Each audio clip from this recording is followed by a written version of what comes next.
Devotee asked Bhagwan Sri Ramana Maharishi, "You said the world is not outside you, or everything depends on you, or what is there outside you? I find all this puzzling. The world existed before I was born and will continue to exist after my death, as it has survived the death of so many who once lived as I do now." Bhagwan said, "Did I ever say that the world exists because of you? I have only put to you the question, what exists apart from yourself? You ought to understand that by the self neither the physical body nor the subtle body is meant. What you are told is that if you once know the self within which all idea exists, not excluding the idea of yourself, of others like you, and of the world, you can realize the truth that there is a reality, a supreme truth, which is the self of all the world you now see, the self of all the selves. The one real, the supreme, the eternal self, as distinct from the ego or individual being, which is impermanent.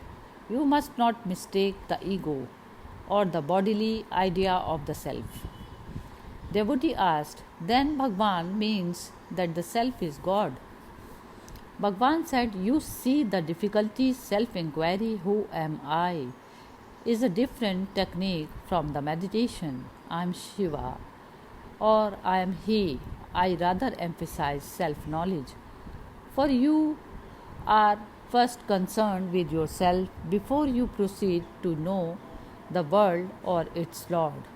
And I am He or I am Brahm meditation is more or less mental. But the quest for the self of which I speak is a direct method and is superior to it. For the moment you get into the quest of the self and begin to go deeper, the real self is waiting there to receive you, and then whatever is to be done is done by something else, and you, as an individual, have no hand in it. In this process, all doubts and discussions are automatically given up. Just as one who sleeps forgets all his cares for the time being." Devotee asked, "What certainty is there that something awaits there to receive me?" Bhagwan said, "When a person is sufficiently mature, he becomes convinced naturally." Devotee asked, "How is this maturity to be attained?"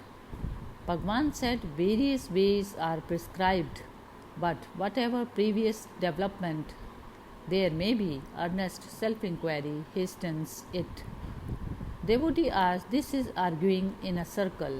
I am strong enough for the quest if I am mature, and it is the quest that makes me mature." Bhagwan said, "The mind does have this sort of difficulty. It wants a fixed theory to satisfy itself with. Really, however, no theory is necessary for the man who seriously strives to approach God or his true self. Everyone is the self and indeed is infinite. Yet each person mistakes his body for his self.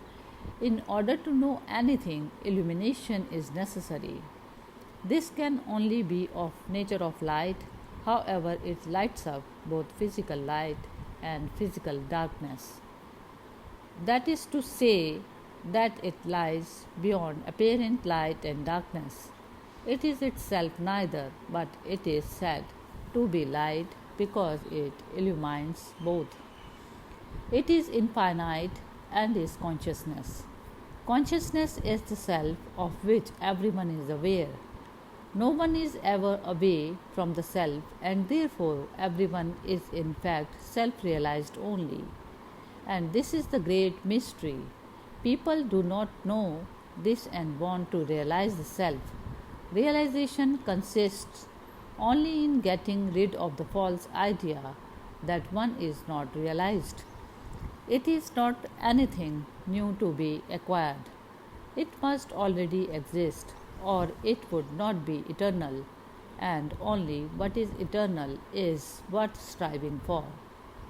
Once the false notion I am the body or I am not realized has been removed, supreme consciousness or the self alone remains, and in people's present state of knowledge, they call this realization.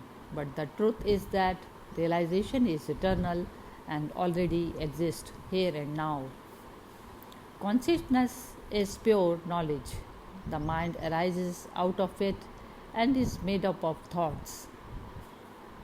The essence of the mind is only awareness or consciousness.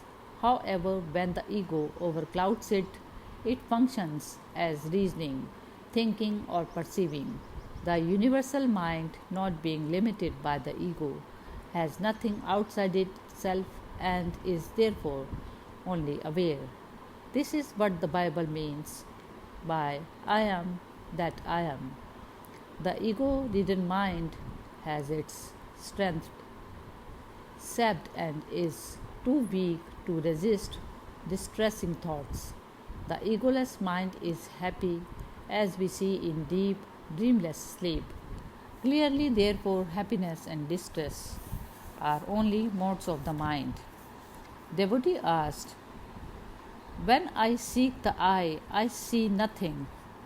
Bhagwan said, you say that because you are accustomed to identify yourself with the body and sight with the eyes, but what is there to be seen, and by whom and how? There is only one consciousness, and this, when it identifies itself with the body, projects itself through the eyes and sees the surrounding objects. The individual is limited to the waking state. He expects to see something different and accepts the authority of his senses.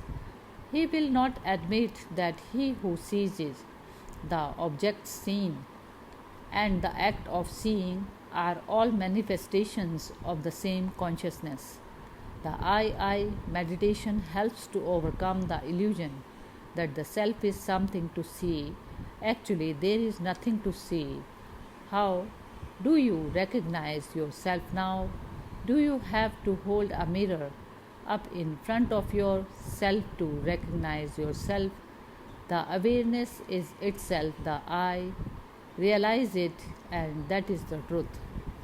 Devotee asked, when I inquire into the origin of thoughts, there is the perception of the I, but it doesn't satisfy me.